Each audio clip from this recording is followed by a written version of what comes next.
Okay, well, welcome everyone. My name is Julie Shields Rutina, and I'm the Director of College Planning, Education, and Training at MEFA. And I'm happy that you're here to listen to this afternoon. This is a webinar about college financing. I'd like to give a special thank you to the Richard Sugden Library in Spencer and Katie Smith at Sugden Library, who I think invited many of you to this webinar and shared this webinar with a number of other Mass libraries. So welcome if you're coming from a library or wherever else, however else you found this. A couple of housekeeping things to note: that you have the ability to control the audio. If you would like live transcript, please press the CC button, and that will give you a transcript, a written transcript of the words that are spoken. And if you have a question, put it in the Q&A. That makes it easier for me to be able to make sure I don't miss any of your questions. And I'll try to get to some as I go along, or I'll wait till the end and certainly answer all of your questions. And if you need to leave, of course, you can click the leave button. Finally, we are recording this. So tomorrow I will send the recording to you as well as the slides. I put the slides in the chat, but the feedback we receive is that not everyone can download them depending on the browser you're using and all of that. So if you don't see the slides, know that you'll be receiving them tomorrow. All right. So MEFA is a not-for-profit state authority created here in Massachusetts, and we help families plan, save, and pay for college, and have been doing that for a very long time. We have the state's savings plans, the U Fund 529 plan, and the U Plan prepaid tuition plan. We also have low-cost loans for families who need that type of financing when it comes to paying for college. And then everything else we do is free to families and schools and colleges. We give guidance at whatever age or stage you are, or whatever you need related to planning, saving, and paying for college. More webinars on different topics can be found at mefa.org/events. Today, we're going to talk about college financing. So here's the quick agenda. We're going to be finding out about the types and sources of financial aid. We're going to review the application process, understand how financial aid decisions are made, and learn about how families pay for college. And all the way through, I will leave you with free resources. Let me ask a quick question, though, that maybe you can put in, I think you can put it in the chat, about the age of your student. Or if you have any quick questions up front, just put it in there so I can make sure that I have a good understanding of who you are, what you're hoping to learn as I go through.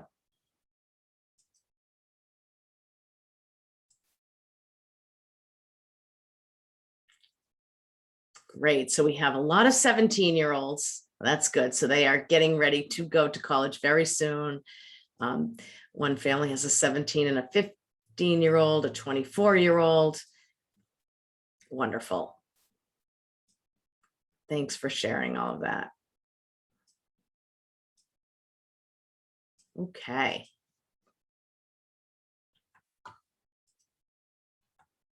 All right. So first, we'll quickly talk about the types and sources of financial aid. Financial aid, by definition, is really any money that is going to help your student pay for college. There are three main types. Grants and scholarships are the best type. That is free money that is awarded to your student, and your student does not need to repay. So that's great, and that's really what you're hoping for.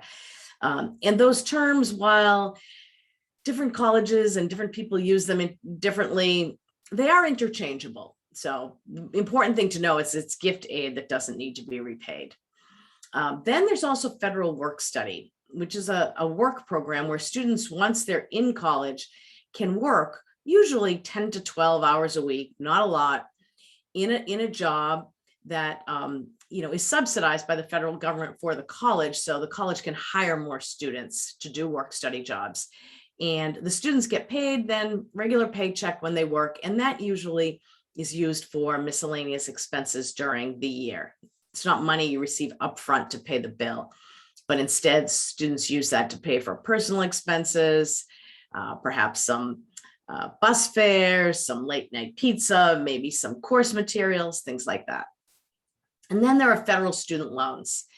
And many people stop me there and say, really, loans aren't financial aid, but these particular loans, federal student loans, and I'm going to talk about those, have some unique benefits that make them, that they are included in the definition of financial aid. And where does this money come from? Well, it comes from the federal government. It comes from the Massachusetts state government. And it also comes from the colleges and universities themselves. Finally, there are outside monies, private donors out there who have some outside money. But let's be clear, the financial aid application process that I'm going to talk about today covers you for federal, state, and the college and university financial aid. When you make an application, you're applying for all of that money. The other agency outside private scholarships is separate, and that's something that the student can go online now, look through some scholarship searches. I've given you a couple here. MEFA is always sending out notices of scholarships. So students can start to look and see if there's anything that might apply, but that is an outside application. Everything else will be included when you apply for financial aid. So I said I would mention a little bit about why the federal direct student loans are considered financial aid. We'll take a look at the first bullets. On these loans, the student is the sole borrower. There's no credit check. Part of the loan may be subsidized depending on your financial aid application. And subsidized meaning that the federal government will pay the interest on part of that loan while your student is in college. So that's terrific. And then the other part is unsubsidized, or sometimes all of it will be unsubsidized, but some can be subsidized depending on your completion of the FAFSA. And then there's a low fixed interest rate. Right now, the interest rate is 3.73%, and it's fixed. So when a student takes a loan at that rate, it stays at that rate. And the other really large benefit, I think, is that there are numerous repayment options. So if a student takes all of the federal loans that they're eligible for during an undergraduate program, you can see the limits over here: $5,500 as a freshman, $6,500, then $7,500 and $7,500. Then the student would graduate with about $27,000 in federal student loans. And that translates into about a $300 payment after graduation in a regular repayment plan. And that might work for some students. But if it doesn't, if a student isn't earning income enough to pay that $300 a month, or if they need to take a job in a city where cost of living is expensive, or they need to buy a car, or whatever other reasons that would not allow them to make that $300 payment, they can choose another repayment plan, such as an income-based repayment plan, which would allow them to pay a lower monthly payment to be able to make their payment. So that's special. They would just need to choose that when it comes time for repayment. And then lastly, there are some specific deferment, forbearance, and forgiveness opportunities on these loans that you don't find on other loans. So that's why these loans are in a category by themselves. And if you're thinking about borrowing at all, this is the place to start with the federal student loans because of all these special benefits. So now let's talk about how aid is awarded. It is sometimes awarded based on merit. And let me give you an example. Each year, colleges want to bring in the best class that they can. So who do they want in those classes? They want students who can do the work. So they want students who are academically appropriate. And they also want to have a diverse class. They want students, someone who's going to go into business, someone who's going to go into the sciences, someone who's going to be an engineer, perhaps, someone who's going to be a writer. So they want diversity there, and they want diversity in geographic ways, in ethnic ways, in racial ways. They want to bring in the best class. And so sometimes they use their merit-based aid to do that, just to incent a student to accept that offer of admission, because that college believes that that student, is going to be really successful there. Academic, we actually know about sports scholarships, athletic scholarships, and artistic scholarships, and those are available, but most of the merit aid actually goes based on academic achievement. So the stronger the student is, the more merit aid they could receive from various colleges. And then a lot of other financial aid is awarded based on financial need. And that is based on the information that you will put on these financial aid forms. All right, so we'll talk about the application process. I'm just going to go up and look at those questions. Thank you for sharing the ages of your kids. Okay, the application process. So basically, colleges have admissions and financial aid deadlines that really begin around November 1st, especially if a student is applying in one of the earlier admissions processes. They could have an admissions deadline and a financial aid deadline around November 1st. So be aware, and those deadlines go all the way through the winter. So a student really needs to look on those college websites and find out what is the admissions deadline and what is the financial aid deadline. And they are usually close in time, but usually not on the exact same date. So that's one thing a student can do. And then you need to apply for financial aid before the earliest deadline. So if one college you're applying to has a November 1st deadline, you might as well get these forms done. And in fact, my newer way of giving advice to families is to just say, get these done now, because then you'll just have them done before all of the deadlines and you won't worry about being late. You don't want to be late. But it is really good to be organized. So not a bad idea to find out and have a little spreadsheet or students writing in their phones the deadlines of the colleges that they're applying to. So the first form and the main financial aid form that's out there is called the FAFSA. It's the Free Application for Federal Student Aid, and it is required by all colleges to apply for financial aid. It's available now. It became available October 1st, and you can access it either by going to fafsa.gov or by downloading the My Student Aid mobile app on your mobile phone. And either way is fine. You can use both. You can go back and forth. You can just go through and save on one, pick up on another. Really works. Your first step when you go in to complete the FAFSA, you'll want to click new to the FAFSA process and start a new application when it's your first time. And then both parent and student need to get an FSA ID, which is really just a username and password. So when you start going to the FAFSA, you'll be able to get one of those, or you can get a jump start and go into fsaid.ed.gov and create an FSA ID. My advice, both from a professional standpoint and a personal standpoint, because I also have a student in college and completed my FAFSA last weekend, is keep these passwords in a good place, because you're going to need them year after year and you're going to want to have good access to them. So be careful with the passwords. Have a little, make sure you write them down somewhere secret and private. When you go in to you complete your FAFSA, there's another tool within the FAFSA that can make it really easy, which is the IRS data retrieval tool.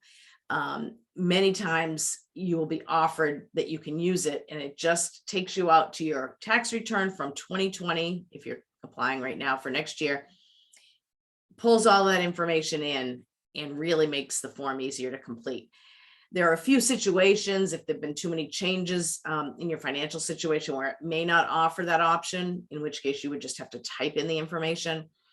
But if you have the chance to use the IRS data retrieval tool, do. And there is another FAFSA webinar that MEFA held, and the recording is at mefa.org/events.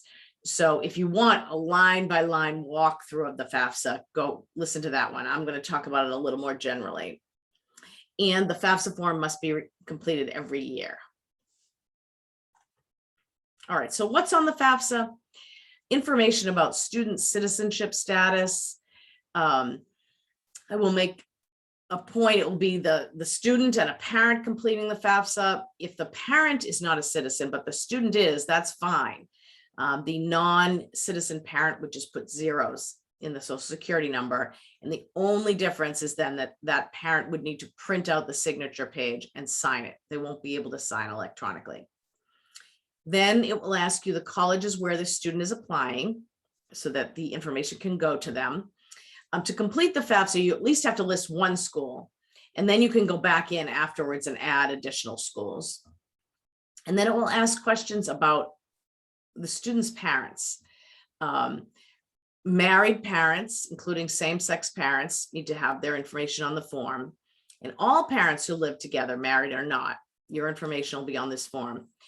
If parents are divorced or separated, then it's just the custodial parent and current spouse that would have information listed with the student on the form. And that custodial parent is the parent that the student lived with more in the last calendar year.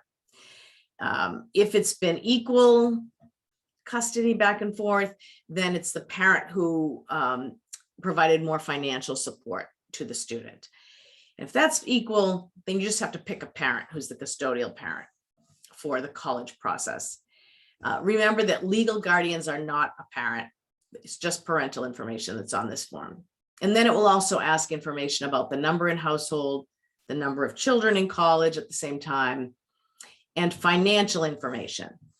If you're applying this year for your student attending college in fall of 2022, then you'll be using your 2020 income and your taxes, and hopefully they're already completed, and you'll be applying for the 22-23 FAFSA.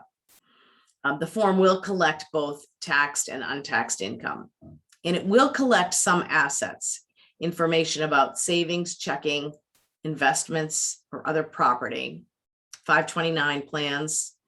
But the things it will not include are any information about your primary home, the value of your retirement, life insurance, or the value of a small family business. And there really isn't any place to report, any consumer debt or other types of debt. So if you have special circumstances, you may want to write a special letter to the financial aid offices, and we'll talk about that in a moment. Now, before I go on, I'm just going to look in the chat and question and answer and see if there's anything that I can answer quickly before the end.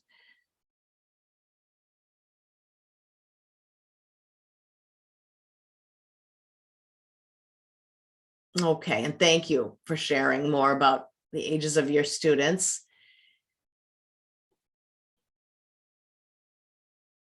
So this is a good question. Do you need to do the application for financial aid for each school you're applying to? And the answer is no, you do the FAFSA once, and it will ask you all of the colleges that you're applying to, and you'll put them in the form, and then your information will be sent to all of those colleges. Great question. All right. So then that might be all you need to do to apply for financial aid at many colleges. Many colleges just require the FAFSA, but some colleges also require this additional form called the CSS Profile of the College Board. And I think it's important to know that if your college requires it, then please make sure that you complete this form as well. If the college requires it, you have to do it. So I see that I didn't update this slide, and I apologize for that. The CSS Profile, it's possible that there's a fee, $25 for the first school and $16 for each additional college. However, the College Board has made this form free for any family whose income is under $100,000. So just know that this form may be free, or it may charge you a small fee, but if the college requires it, you need to do it. So you would go to cssprofile.org, And this form is available now. There are a few differences. So why do colleges require this additional form? Well, remember the things I told you that weren't on the FAFSA, such as any information about your primary residence. There's only one parent if students' parents are divorced or separated on the FAFSA. There's not a whole lot of business information on the FAFSA. So colleges that have a lot of their own scholarship and grant dollars really feel like they need a little bit more information to be able to distribute those funds equitably. So they need this additional form, which asks some additional questions such as, what is your home worth?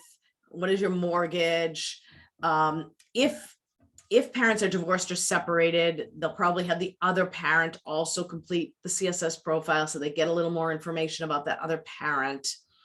There'll be more business questions if you have a business. So all of that is necessary for them to be able to equitably distribute their funds. The other good news on the CSS profile is there are places to write in special circumstances. So it collects a lot more information with the intent to help students. So you may find you have more places to explain your family circumstances on the CSS profile.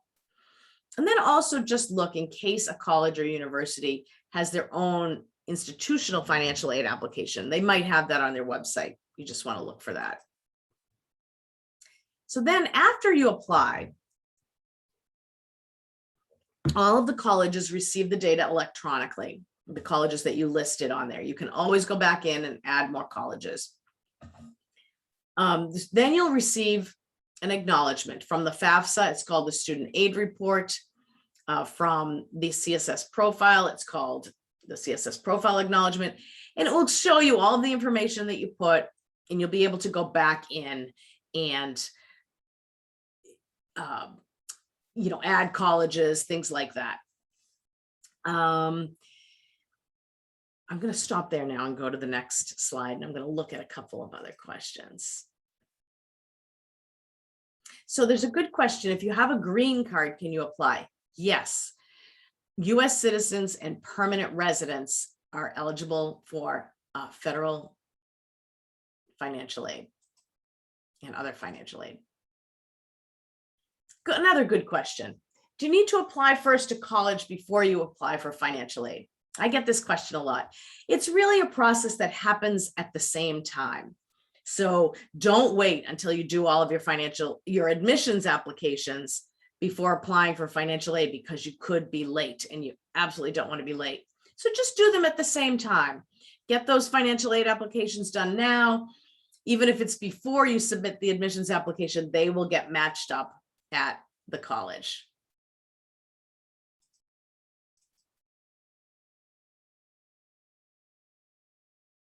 And the next question is, do you have to send the FAFSA at the same time to all the universities you're applying, or can you submit at different times? Say now for early action and later for regular decision. And yes, you can submit at different times. But if you know you're going to apply, you might as well just put all your colleges on the form and have them sent. And if you don't apply, that information just doesn't go anywhere. It never gets matched up at the college. Okay, great questions. Keep them coming. And then just to know that there is a process called verification, where colleges then sometimes will reach back out to you and ask for a little more information. It is a federally required process that a certain number of applications get verified. So they may ask for tax information, or they may ask for account statements. I know when my older child was in college, I think I had to sign something to verify that he didn't earn enough during the year to have to file taxes. So I signed the form and sent that back. So just know that that's a normal part of the process and nothing to be worried about. But I guess there is a key point here. And you will have student and parent email addresses on the FAFSA and on, I think on the CSS profile as well. And so it's really important to have those be great email addresses that you look at. And maybe even for students, have an email address that's not going to go away at the end of your high school years, because that's an email address then that you'll continue to receive communication about. And it's nice, the student receives communication, and then the parent receives communication saying this was sent to your student. So it's a good way that you'll both get information to be able to talk about it. And it's really important to open the email and look at the email and follow up with anything, such as these verification items. Let's say a word about the financial aid office now. Once you've applied to a college and you've applied for financial aid to a college, the financial aid office at those colleges can be a great resource for you. So eventually you're going to want to ask them questions about financial aid renewability. If you receive a financial aid offer, can you count on the same offer the next year? You'll want to ask questions about that if it's not clear. You might want to ask them how they treat private scholarships that your student is bringing in.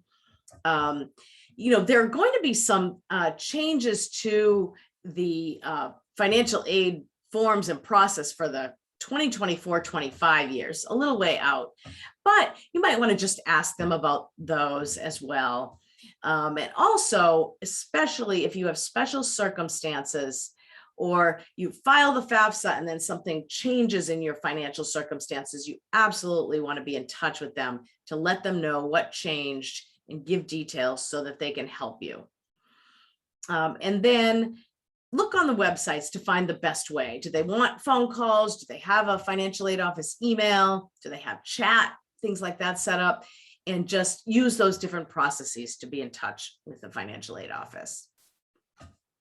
I'll see, I have two more questions before I get into how financial aid decisions are made. And yes, a question about, so can you list colleges on these applications even if you are not accepted? Absolutely. Most of the time you'll be listing all colleges where you haven't been accepted. You'll just be listing all of the colleges you're applying to. Again, this process happens at the same time as the admissions process. And if you have done the FAFSA for one student, is your parent account the same? Does it connect both kids? Yes. So when you do one FAFSA, your FSA ID, your username and password as a parent is the same. And when you do one FAFSA, it gives you a chance. It says, would you like to complete another FAFSA for another student? So you can do that, and that actually pre-fills in some of the information, which is a nice help. All right, so let's say you take this away next week and you get all this done and you get your forms in and completed. What happens at the colleges? What are they doing to make financial aid offers to your students?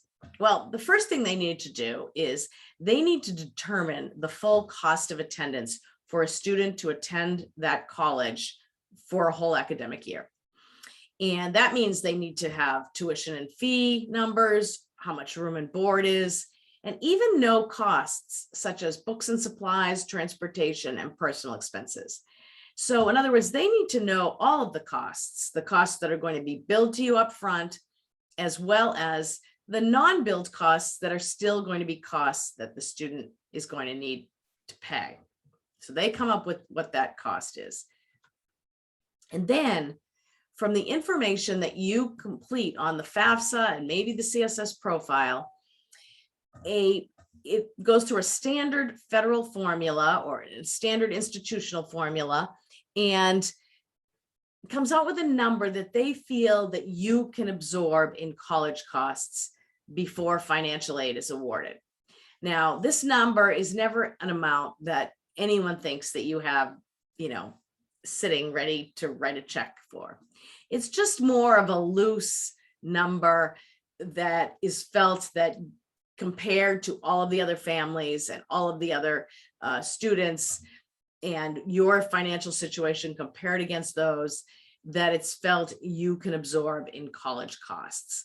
So that's that number. And then the balance between the full cost of attendance and your family's expected family contribution is your student's financial aid eligibility. And then the colleges work to create a financial aid offer that comes as close to that financial aid eligibility as they can. Now, there are some colleges that promise to meet 100% full need of 100% of their students. It's wonderful, the colleges that can do that. The Ivy Leagues do that, and some other colleges that have a lot of resources. And if they do that, they'll tell you that right on the front page of their financial aid section of their website, because that's something to brag about. But it's a smallish number of colleges that have the resources to be able to promise that for 100% of their students.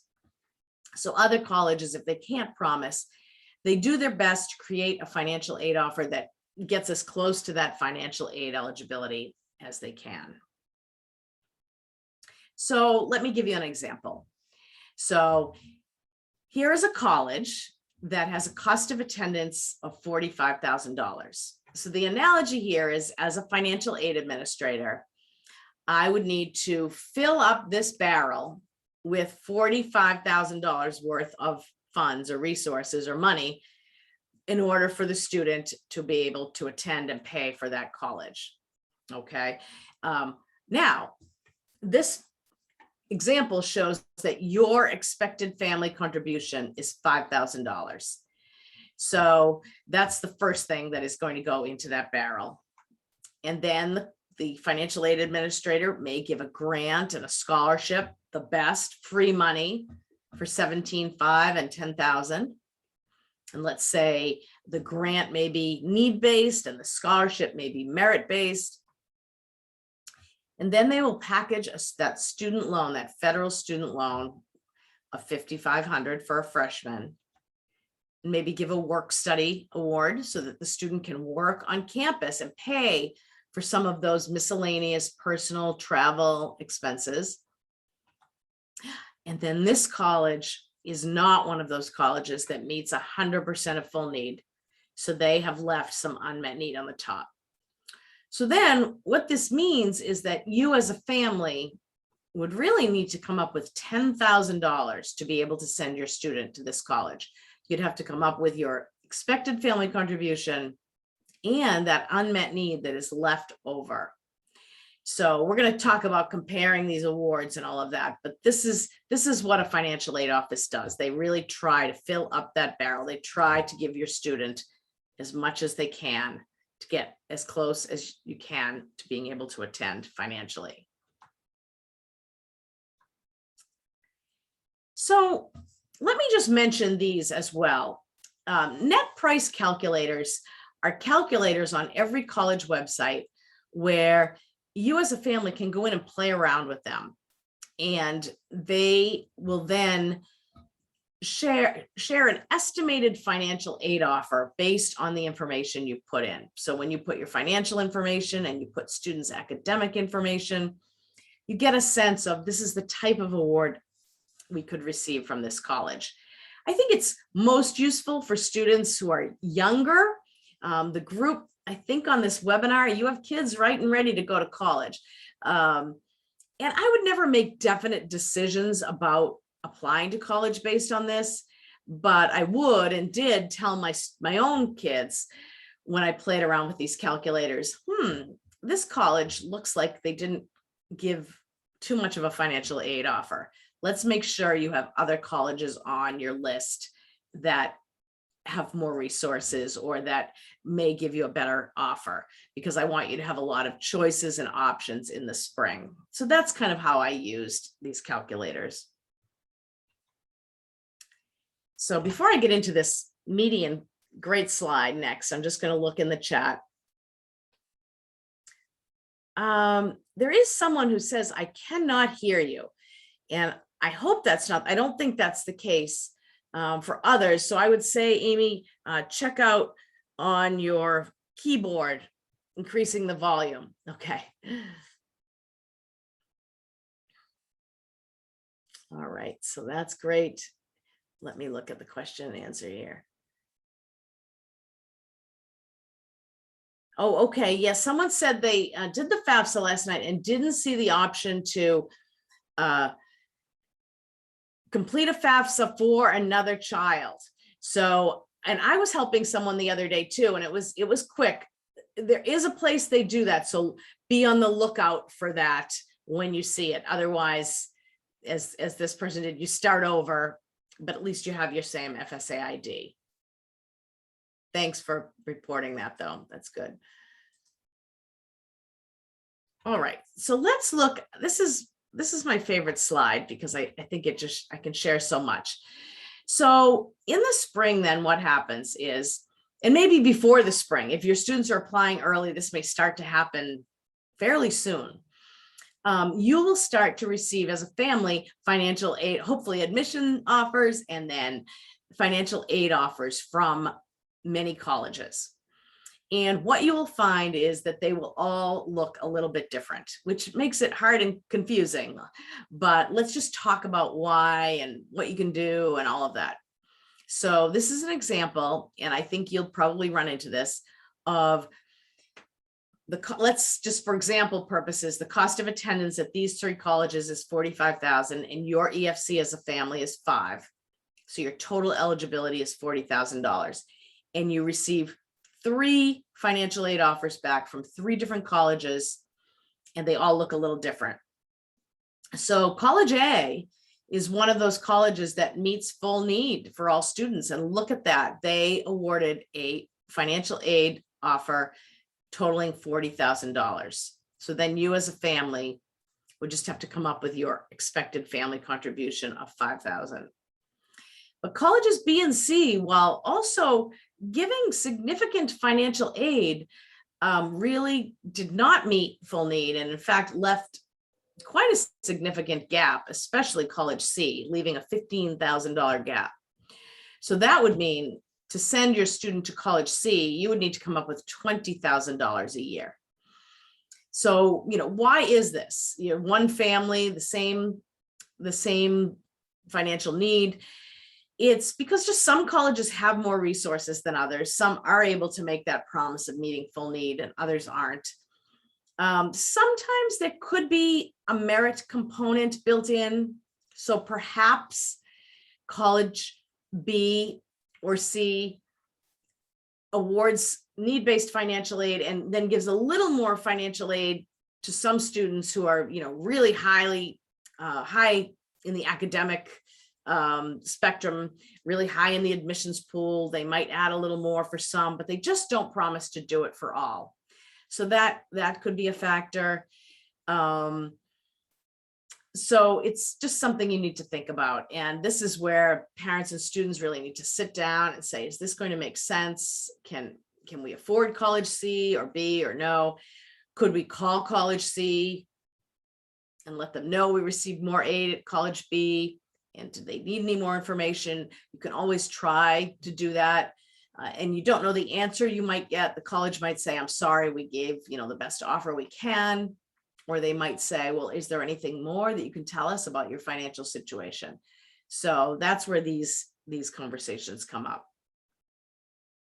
And here's another look, just to be aware, you should really pay a lot of attention to comparing and contrasting all the different financial aid offers, because you want to make sure you understand what the aid is. So in this case, the 3 colleges look like they all gave a $35,000 financial aid offer, but they really didn't, because colleges B and C here have added something called a parent loan. That is not aid. That is something that they're telling you can go out and borrow, which it doesn't fall in here at all. And I hope most colleges have gotten away from putting this on award offers, but we still see it. So we're leaving it here to just alert you to be aware of that. And then also you can see a couple of the colleges gave work study, one didn't. So it's just good to really understand the components of the aid offer as well. All right, before we get into paying for college, I'll just look and see if there are other questions here. All right.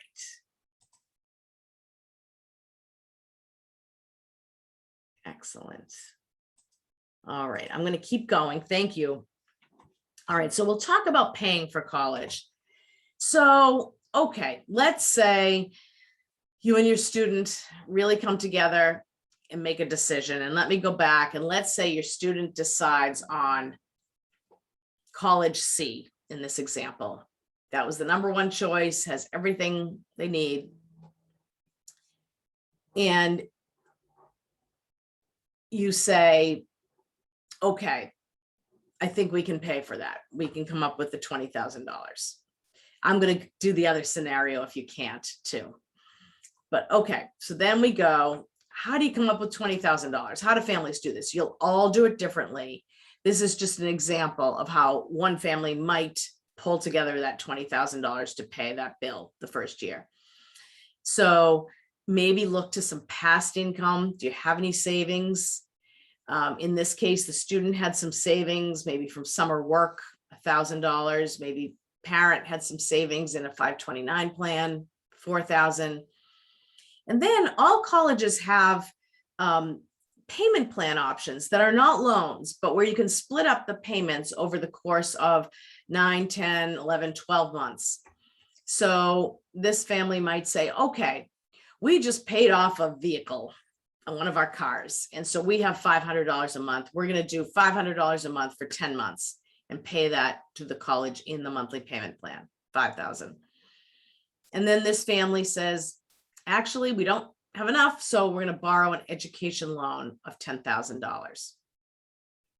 I'll quickly, we won't get into this too much today. We have more webinars about this topic of loans and financing, but what would the parent look to for this education loan? They could look to the PLUS loan, which is a parent loan for undergraduate students from the federal government. You could look to MEFA. MEFA has private loans for families with excellent interest rates, actually usually lower than that PLUS loan from the federal government. You could look to a bank that you work with that might have an education loan, or a credit union that you work with. You could look to the colleges to ask if they have any suggestions for good places to get a loan. So you would do what you would do about any other type of thing you're financing in your life. You would find the best education loan with the best terms. This is so rough because it depends on all of those terms and interest rate, but roughly an education loan like that of $10,000 would be about $100 a month payment. So you might say, sure, we can do that. We can swing that. But you want to make sure that you're not just thinking in the moment and you're really planning it out.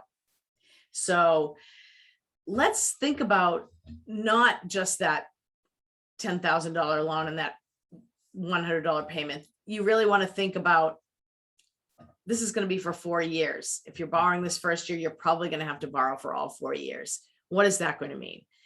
Do we have other students we have to help? How's that going to fit in? So you really want to think about those things as a family.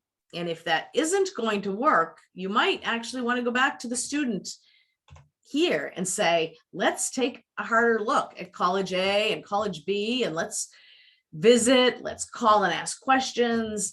Would the program at college A really give you the same degree and you liked a lot of things about it?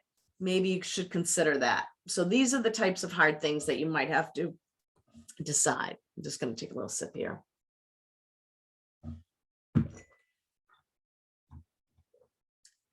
And some of the things you can talk with your student about, get your student thinking about these things too.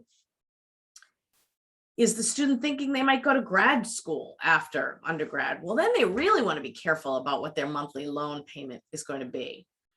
Does the student have an idea of the type of field they're going into? And do they know what kind of a salary students earn in that field? I always talk about some of the engineering schools close by, and that really do graduate a high percentage of their students with pretty good starting salaries. So if a student happened to be going to one of those programs and felt comfortable, maybe they would feel comfortable taking on a little extra debt.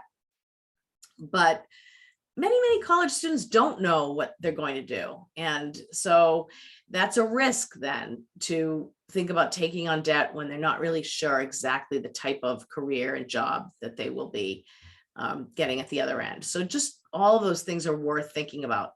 And maybe could they start a community community college and save significant money? Well, the answer is yes.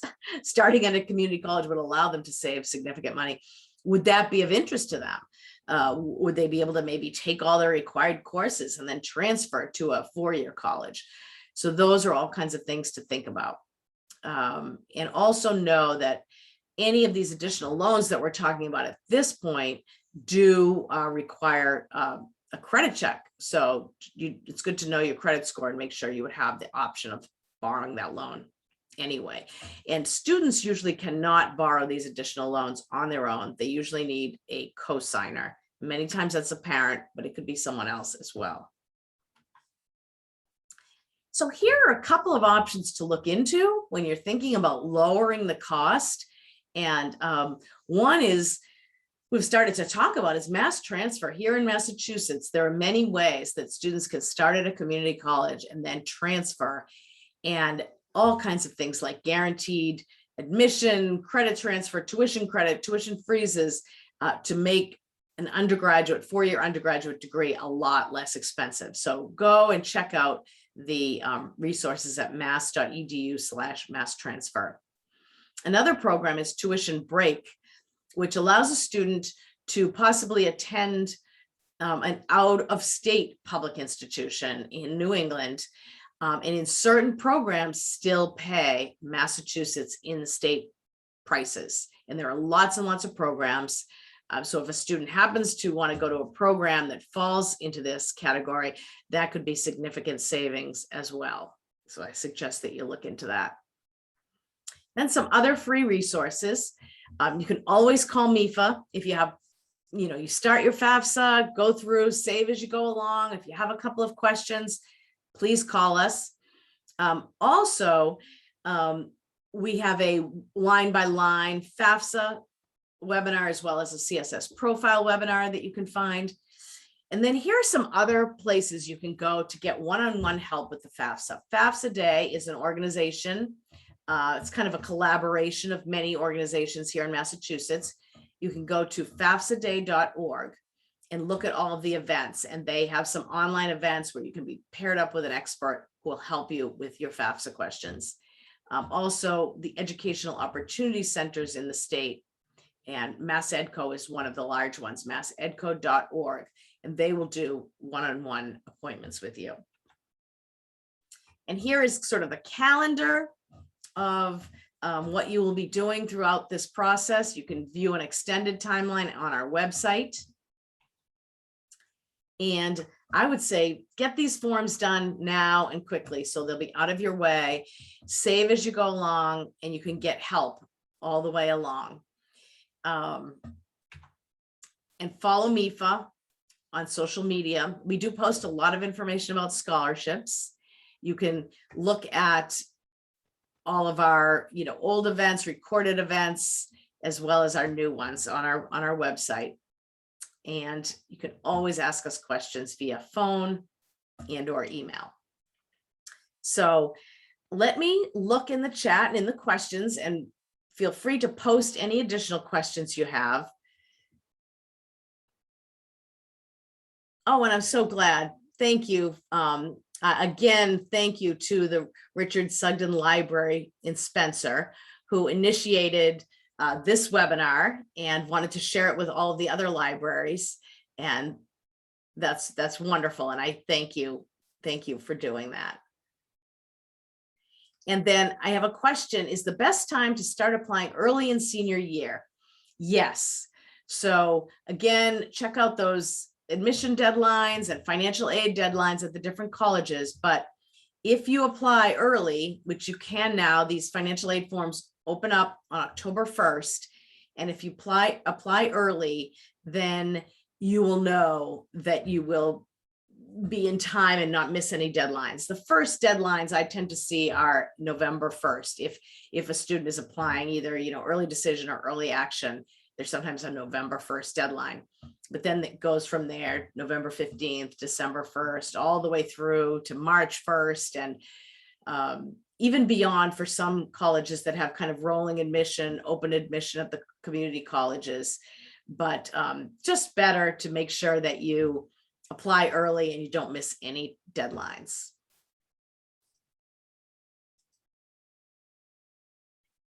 And so there's a question about the best places to apply for additional scholarships. So I'm glad you asked that question. So there are a lot of online search tools. I gave you a few in this presentation, mefapathway.org or fastweb.org. I'm going to send you the presentation. There's another one called bold.com, I think, BOLD. And there's one called goingmerry.com or .org, Going Merry. And MEFA has all of these listed on our website. And we also have some blogs about a number of places online for scholarship searches. So if you go to our website and just look up scholarships, there's a lot of good information about online searches. But another tip is that you can look at all those online searches, but just also look what I would call closer to home. Look at your own town, your own high school, parent employers, any organizations that you're involved with. The story I always tell is that my dentist for years had a sign on her reception desk that said each year she gives scholarships to two good community servants. And so you can bet that when my students were applying to college, I made sure that we found out about those two scholarships. So keep your eyes open for scholarships that are sort of in your own world, because they don't have this, they have smaller numbers of students applying to them. But again, make sure you're checking out MEFA's emails with all of our scholarship resources. Well, I don't see any more questions, but I thank you so much for all of your questions. Good luck completing these forms and with this college financing process. And please just know that you can always call MEFA, email MEFA with your questions, and we're just so happy to work with you on all of that. All right, well, enjoy the rest of your day. Thanks so much. Bye.